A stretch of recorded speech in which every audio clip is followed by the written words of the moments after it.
It's a little weird to watch each other eat. Yeah, well, imagine how I felt. Seemed like a simple assignment. Yeah, seemed like it. This week on Bold Names, we're talking to Chris Kempczinski. He's the CEO of McDonald's. You probably recognize him because he just went viral trying to promote the company's new burger. You've heard about it. Here it is, the Big Arch. At half a pound of meat, it hits a big one. All right, the moment of truth. Chris took what looked like a tiny nibble, and his rivals pounced. Burger King made a video of its president taking a huge bite out of the Whopper. Only one thing missing, a napkin. And Wendy's got in on it too. That's a burger. So I went to McDonald's headquarters in Chicago to talk with Chris about being the company's face in the social media era and what McDonald's is cooking up next. Chris, so great. Thanks for joining us. Yeah, welcome to McDonald's. It's great to be here. How did you realize that you went viral? It's a weird thing for sure. So the video had been out for about, 3 or 4 weeks, something like that. And I got a call from one of my kids and they said, "Dad, you've gone viral." And not in a good way. And so that's when I knew, like, okay, something's going on. And then, I started getting texts and emails and calls from, friends and people from all walks of life that, knew me. And, invariably they were all like, "Hey, have you seen this?" And it's like by the 1,000th time, "Yeah, I've seen it." That was kind of a weird moment. What do you think of the reaction? When you go onto social media, in general, you have to have a thick skin because there's going to be lovers and there's going to be haters. But ultimately, for me, what I thought we did, a really nice job on is once the internet grabs hold of something, like lean into it. And we did that. Our team did a nice job of that. And, we are able to, I think engage with our fans. And ultimately, that's what we're trying to do here at McDonald's is sort of activate McDonald's as part of culture. And, in this particular case, I was the lead on that. I mean, what do you think of some of the criticisms? I think of some of the videos that just kind of say you took a small bite, maybe you don't even like your own burgers. Yeah. Are you secretly a vegetarian? Yeah. Well, you want to clear that up? Yeah, I'm definitely not a vegetarian. I think, I blame it all on my mom because she told me don't talk with your mouth full. And I think probably in that case, I should have just said, you know what? To hell with it. I'm going to go talk with my mouth full. Just let it fly. Let it go. Let it rip. Right. I mean, there are some out there who would say CEOs maybe should stay off social media. There's a lot of risk. Yeah. Clearly, you're leaning in to the medium. Why? CEOs, for better or for worse, in many cases, they're the face of the brand. They personify a company. And so I do think it's important to be out there, particularly in a consumer-facing brand, to do it. Now, there's ways that you need to be thinking about engaging, and there's places that I think it's appropriate for a CEO to be out there and doing it. But for me, McDonald's is a fun brand. McDonald's is a brand that everybody, likes to talk about their McDonald's experience or whatever. And I think what I try to showcase are the fun aspects of our brand. And certainly in some cases, it can go in unexpected directions. What do you think this tempest, if you will, says about the moment we are in, communicating with your customers, the importance of social media influencers? Yeah. Well, it's a different world for marketing. When I started my career, marketing, you'd do a 30-second spot and you'd put it out there and, you had 30 seconds on TV. Yeah. Go big. Yeah, exactly. And you'd have the calendar planned out for the full year and, it was all very organized and very controlled. And we're in a world now where this creator economy and how consumers are engaging with brands, it's a lot more dynamic. And this notion of you can control everything, that's not the world that we're in. Consumers, I think, there's a cynicism and a skepticism that goes around advertising. And that's been something that's been developed over many, many years. And I think what's been so refreshing around this creator economy and how people are using social media now is, it's got a greater degree of authenticity where the consumers or our guests are actually just as much in control of our brand as we are. And that's a change if you're a marketer. That makes some people very nervous, right? Yeah. I mean, the last few years, We've seen a lot of big brands go into the wood chipper on social media, oftentimes on social issues, culture wars. This time it was more about kind of the perception of you. Maybe Yeah. you're too corporate. Yeah. Are you being your authentic self? Yeah. Well, I think certainly there are places where it's not appropriate for a brand or for a CEO to be weighing in. What are those areas? We don't take political positions. Our view is if it's related to our business, we'll take a position on that. But we're a brand that serves everybody. And so when you're a brand that has that sort of broad remit, it's not our job to be getting in and to be fighting culture wars. Certainly we have a set of values that we believe in. But I think, again, our brand is a fun brand. Our people come to McDonald's to get a break. People come to McDonald's to enjoy and, escape from maybe some of the things. And so I think for us, it's, let's make sure we're keeping it light. And let's make sure we're focused on the great experience we have in the restaurant. Let's make sure we're focused on the food. That's our sweet spot. I hear you don't want to be political, but your brand, basically everybody touches it. Yeah. On a given year, 90% people that go into McDonald's here in the U.S., I mean, people have a relationship with it. Absolutely. And it oftentimes the brand becomes a proxy for some other issue, whether it's wages or tariffs or whatnot. Mm-hmm. How do you navigate the politics? I mean, when one of the guys working in the drive-through line became president, right? Yeah. I mean, how do you stay out of politics? Yeah, well, I think the last campaign actually showed the power of our brand, where you had, as you mentioned, President Trump was in a drive-through and working in a drive-through, and then we had Vice President Harris, who was running on the Democratic ticket. She had worked previously in a McDonald's, and so you actually had both presidential candidates talking about McDonald's, which there's very few brands that have that kind of reach and resonance. But I think for us, again, there's places that are appropriate for us if it's directly related to the business, if it's related to sourcing or labor issues or things like that. Certainly we're going to be out there talking about our position on those things as it relates to our business. But once it gets beyond our business and it's not something that, is directly affecting our ability to serve guests every single day, those are places that I don't think are appropriate for us to be weighing into. One of the risks of social media is you lose control of the message. Yeah. Right?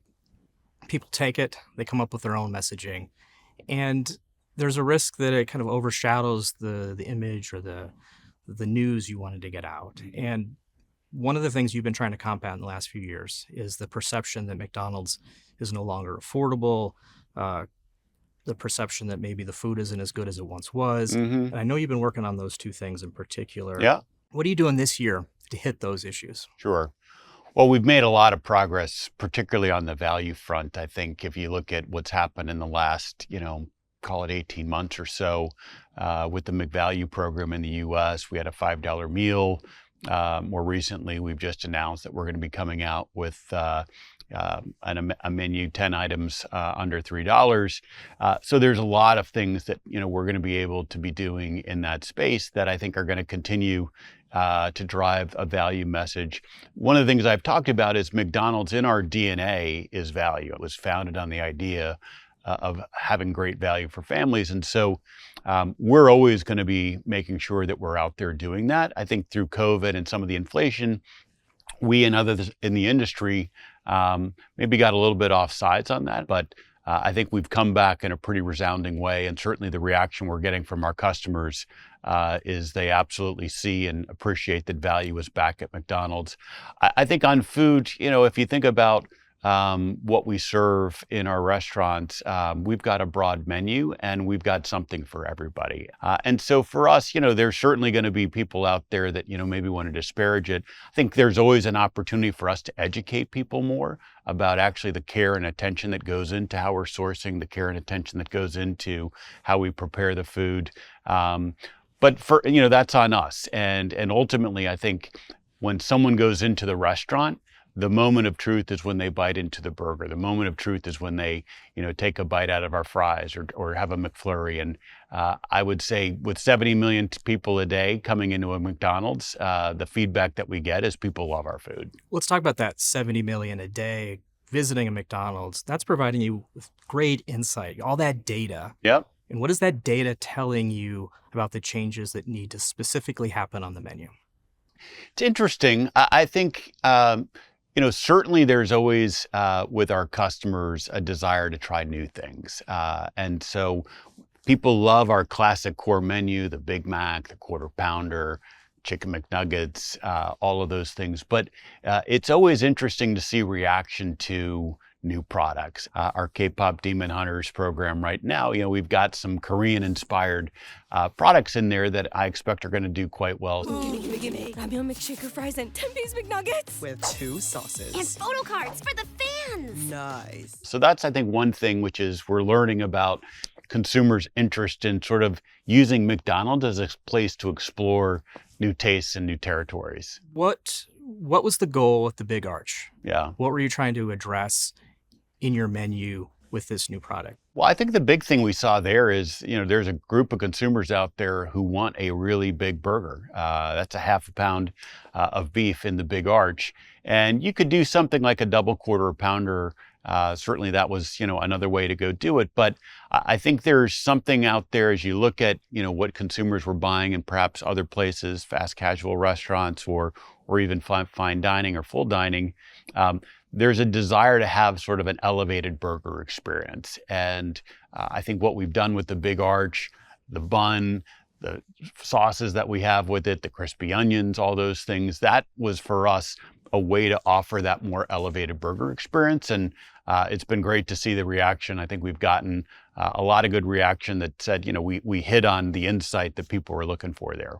So on one hand, you've got this premium burger, and on the other hand, you're pushing into even more on the deal. Mm-hmm. Value meal 2.0. Mm-hmm.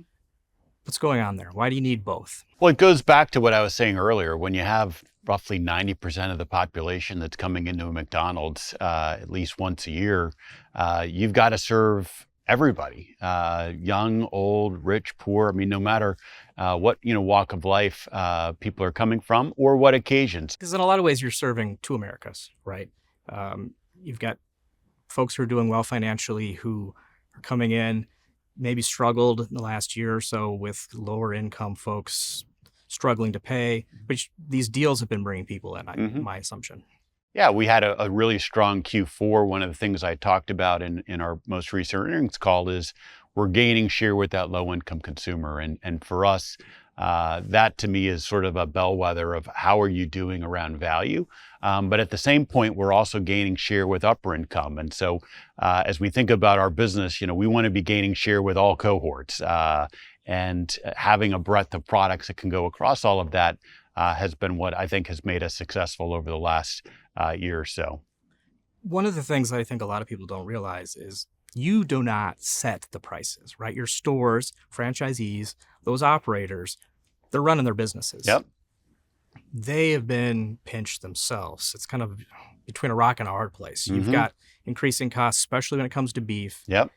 You've got customers who maybe don't feel as flush. How do you navigate that kind of dynamic? It's tricky for sure. And like you said, there's been quite a bit of cost inflation, both on the input side. So food and packaging, those costs are up pretty significantly. Burgers and beef, you mentioned, has probably been one of the most hard hit areas. And then you also have had quite a bit of labor inflation that's happened. And so you take the two of those in combination, and there's been, I think quite a bit of inflation that we've had to navigate. How do you price that through? Ultimately, I think what we keep talking about with our franchisees is you have to do what the customer's willing to accept. And so you have to be mindful of around what the customer's ability to pay for some of those things are. And ultimately, we are seeing in some places margins compress, but the opportunity then is, can we serve more guests? So that ultimately you end up maybe making more from, we call it penny profit, but more in absolute dollars, but maybe the percent margin had to shrink. Let's unpack that a little bit, right? If you're trying to improve your margins, you have a few levers that you can pull. You could offer smaller portions, which I don't think you want to do. We have not done that. You could raise prices. You don't want to do that, right? So the other thing you can try to do is drive more value into these restaurants. Yeah. And the classic levers are menu innovation and marketing, right? And so you've got the double whammy going on here this year. We talk about going 3 for 3 as kind of our formula, which is we've got to have strong value at the foundation, and we talk about both value and affordability. So you can have great value, and we think, frankly, the Big Arch is a great value, but it may not be affordable. If you only have $4 in your pocket, paying $8 to $10 for a burger may not fit your definition of value, even though you're getting half a pound of beef. You may need something that's on a lower price point as well. So we've had to make sure we've got a strong value and affordability platform, but then you also need great marketing. You also need great menu news, and it's the 3 of those things working in combination that ultimately can drive guest counts, and then driving guest counts or traffic in the restaurant is how you can get productivity and efficiencies to ultimately make the economics work for our franchisees. McDonald's is a great barometer of the economy. What are you seeing in the past year that's different with your customers when it comes to spending? I think it's probably been largely consistent with what we've seen over the last couple of years, which is certainly that lower income consumers under a lot of pressure. Yeah, are they under more pressure now? I think they are, I wouldn't say under more pressure in this particular moment, but if you think about the things that, that lower income consumer is navigating, housing costs are up, healthcare costs are up, childcare costs are up, transportation costs are up. Those are all non-discretionary spending categories, and there's been quite a bit of inflation that those consumers are having to navigate there. I think in this particular moment, there's probably, we know, a fair bit of unease around what's going to happen in 2026 as maybe some of these energy costs and the inflation that's coming with energy. How does that work its way through the economy? Does that actually add another layer of inflation? So I'd say right now in this particular moment, the lower income consumers continuing to feel stressed and continuing to be very careful about how they're spending their dollar. And on the upper end side, there's been a benefit certainly around a rising stock market, which kind of creates this sort of wealth effect. The stock market has sold off in more recent times, but all of that goes to consumer psychology, and our business being more of a discretionary business, we pay a lot of attention to consumer psychology. And I think probably right now, people are a little bit more nervous. I don't have to tell you this, but you're in a brutally competitive business, right? And I think that was underscored by the moment your video had going viral and your competitors trying to take an opportunity to take pokes at you, right? It's also a moment that you and they are trying to define or redefine what value is. How do you rise to that moment? Well, let me start with, I always love when my competitors are talking about me, especially publicly. So they were. What does it mean to you when you hear them talking about you? Well, it means that people are hearing about Big Arch and then they're going out and buying Big Arch. So have at it. But I think you're right. I mean, we're in a competitive industry. I think one of the things that, we look at is we really are, I think, the leader in our industry. And so, we don't spend as much time, to be honest, thinking about what our competitors are doing and, what's going to be our response. We're much more focused on kind of playing our own game and making sure that ultimately we're doing what we need to provide the best possible experience to our guests that come into the restaurant. And our formula of success over the last 70 years is when we do our job the right way and we take care of our guests, everything else seems to work fine. I mean, price is a huge issue for everybody. Your competitors are trying to do their own value meals. You're trying to encourage your operators to lower their prices as well. It costs money to do that. Is it a race to the bottom? Can you be profitable in such a world where everybody's trying to nickel and dime? We're going to do whatever we need to do to make sure that we are leading on value in our industry. And I think the moves that we've made most recently, but even over the last year or so, are consistent with that. Ultimately, we have better unit economics than almost anybody else in our industry. So we have the ability and I think the resources to do what it needs to do to win with the customer. And we're going to certainly leverage that ability that we have. So winning the fast food value war can be sustainable for you. Absolutely. I think if you are ultimately driving more guests into the restaurant and then you're providing them with a great experience, you're getting them, to be buying a variety of items on the menu, ultimately that model works. And frankly, that's the model that went way back to Ray Kroc. I mean, Ray Kroc's whole business proposition was, we're going to undercut everybody else on price because we are bigger and we have more scale than anybody else. And then when the customer comes into the restaurant, we're going to deliver to them a better experience than anybody else. And you create this kind of virtuous flywheel. That's the whole idea that Ray Kroc built this great company on. And it's worked for us for 70 years. So I don't think there's any reason for us to change at this point. And now you're working on improving or redefining what the value of that experience is like in the restaurants and on the menu this year. Yeah. Well, we've stood up this team that we call it a restaurant experience team. And one of the things that, we wanted to take a look at is, if you think about all the things that go on with the restaurant experience, one of the things that's interesting is when you think about people's taste perceptions, actually 60% of people's taste perceptions are formed before they even take a bite of our product. That comes from where's the product sourced from, or when they walk into the restaurant, what's the aroma that they get, seeing how the product's prepared. All of those things go into shaping how a customer thinks about a product. It primes them in a way for what that great moment of truth bite is going to be. And the other thing that we've done there is we created 3 category teams. So we have a category team solely focused around chicken. We have a category team solely focused around beef, another one focused around beverages. And they are obsessed every single day with making sure what is it that we need to do to make sure we are serving the best tasting chicken. That may be sourcing, that may be how we prepare, that may be the equipment, it may be the recipe, all of those things. But that's what we're trying to do with this restaurant experience team. One of the things about chicken is it's a huge market, right? Yep, Much massive. bigger than 2x beef. And chicken's also cheaper than beef, right? So if you can get people on the chicken at McDonald's, could help your bottom line.